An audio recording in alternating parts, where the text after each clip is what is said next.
अस्सलामु अलैकुम वरहमतुल्लाहि वबरकातुहू। मोहतरम हज़रात, आज हम क़ुरबानी के कुछ अहम मसाइल आपके गोश गुज़ार करेंगे, बग़ौर समाअत फ़रमाएँ।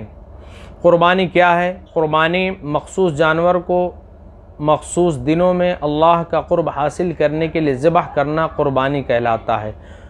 और क़ुरबानी हज़रत इब्राहीम अलैहिस्सलातु वस्सलाम की सुन्नत मुबारक है, जो उम्मत मुहम्मदिया सल्लल्लाहु अलैहि वसल्लम के लिए बाक़ी रखा गया और हमारे आका क़ाइद-ओ-जहां सल्लल्लाहु अलैहि वसल्लम के लिए हुक्म फरमाया गया कि फ़सल्लि लिरब्बिका वन्हर, तो अपने रब के लिए नमाज़ पढ़िए और क़ुरबानी कीजिए। हज़रत अबू दाऊद, तिरमिज़ी और इब्न माजा हज़रत आयशा सिद्दीक़ा रज़ियल्लाहु तआला अन्हा से रावी कि नबी करीम सल्लल्लाहु अलैहि वसल्लम ने इरशाद फरमाया कि यौमुन नहर यानी 10वीं ज़िलहिज्जा को इब्न आदम का कोई भी अमल अल्लाह के नज़दीक इतना ज़्यादा प्यारा नहीं जितना कि क़ुरबानी।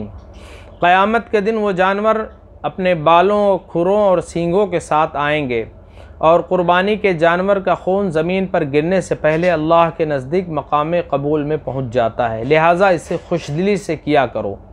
ये हदीस पाक है। अब उसके बाद हम आपको बता रहे हैं कि क़ुरबानी किस पर वाजिब है, बग़ौर समाअत फ़रमाएँ।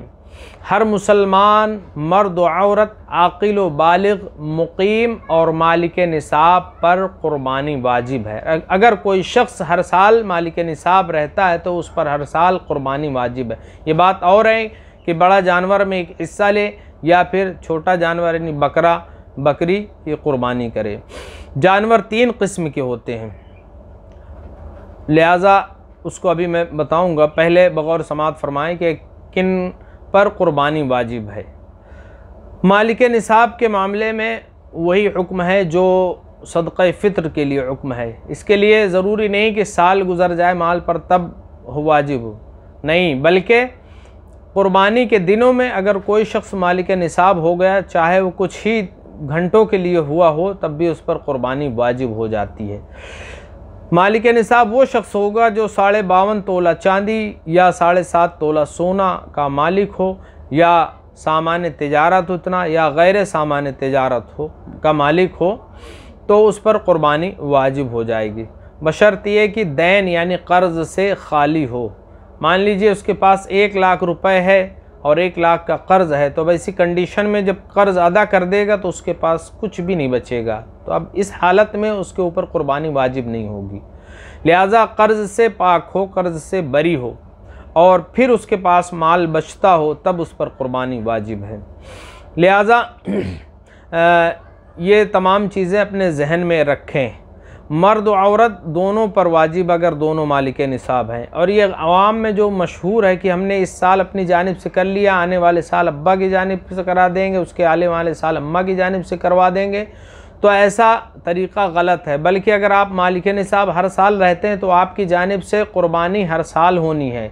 और अगर अम्मा अब्बा की जानिब से क़ुरबानी करवाना चाह रहे हैं तो एक एक हिस्से का या एक एक जानवर का अलग अलग, एक पे एक हिस्सा, एक पे एक जानवर, तो उनकी जानिब से अलग इंतज़ाम कीजिए और उस पर जो है क़ुरबानी कीजिए।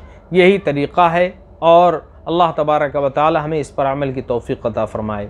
जानवर 3 किस्म के होते हैं, बकरा, बकरी, इसमें दुम्बा, दुम्बी, मेंढा और भेड़ शामिल है। लिहाजा बकरा, बकरी की उम्र 1 साल होनी चाहिए और दुम्बा, दुम्बी और भेड़ और मेंढा की उम्र अगर 1 साल से कम है, 6 महीने या उससे ज़ायद है, लेकिन दूर से देखने पर वो साल भर का लगता है, तो उसकी क़ुरबानी जायज़ है, हो जाएगी। लेकिन बकरा, बकरी में 1 साल से कम का उम्र का नहीं होना चाहिए।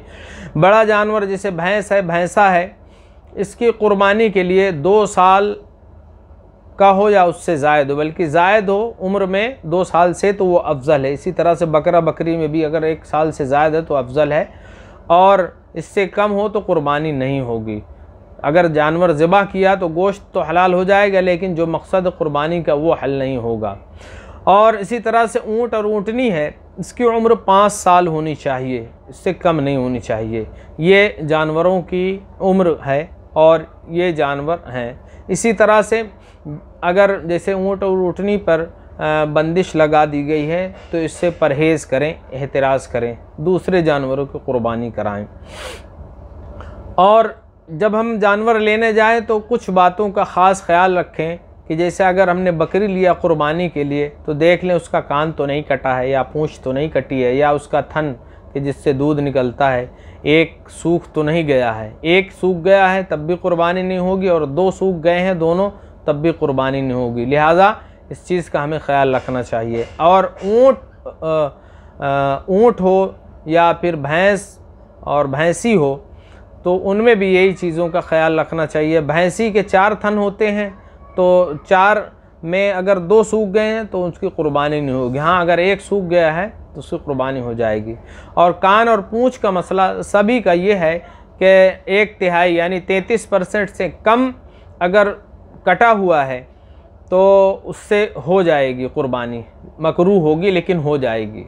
और अगर 33% या उससे ज़ायद है तो उस ऐसे जानवर को क़ुरबानी नहीं होगी कि जिसके पूँछ या सींग या कान 33% से कम 33% से ज़्यादा कटे हों या गायब हों या टूटे हों। इसलिए हमें जानवर बेऐब देख करके लाना चाहिए। इतना लागर, इतना कमज़ोर नहीं लाना चाहिए कि वो ख़ुद से चल भी ना सके, या जिसके जिस्म में, जोड़ों में मग़ज़ न रहा हो। इतना बूढ़ा जानवर भी नहीं लाना चाहिए, बल्कि फ़रबा और ख़ूबसूरत अच्छा जानवर लेकर के आना चाहिए। और एक बात ये भी मैं बताता चलूँ कि उसकी नुमाइश नहीं करनी चाहिए, क्योंकि नुमाइश अल्लाह तबारक व तआला रियाकारी को पसंद नहीं फरमाता है। रियाकारी के लिए फरमाया गया है कि ये आधा शिरक है। लिहाजा में रियाकारी, दिखावे से बचना चाहिए। अल्लाह तबारक व तआला में इस पर अमल की तौफ़ीक़ अता फ़रमाए और हमें रियाकारी से बचाए। और मान लीजिए पैदाइशी जानवर के सींग नहीं है तो ऐसी कंडीशन में उस जानवर की क़ुरबानी हो जाएगी। लेकिन बाद में अगर टूट गई है तो वही 33% से अगर कम टूटी है तो हो जाएगी, 33% से ज़्यादा टूटी है तो ऐसी कंडीशन में उसकी क़ुरबानी नहीं होगी। पैदाइशी अगर कान नहीं है तो बकरा है बकरी के तो उसकी क़ुरबानी नहीं होगी।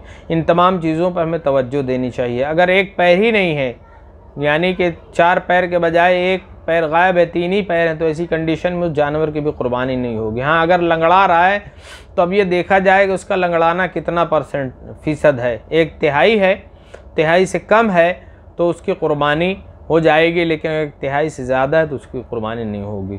इन तमाम चीज़ों पर ख़ास ख्याल रखें। अंधा जानवर अगर है तो उसकी क़ुरबानी नहीं होगी। अल्लाह तबारक व तआला हम तमाम को इन तमाम चीज़ों पर गौर खौज करके अमल करने की तौफ़ीक़ अता फ़रमाए।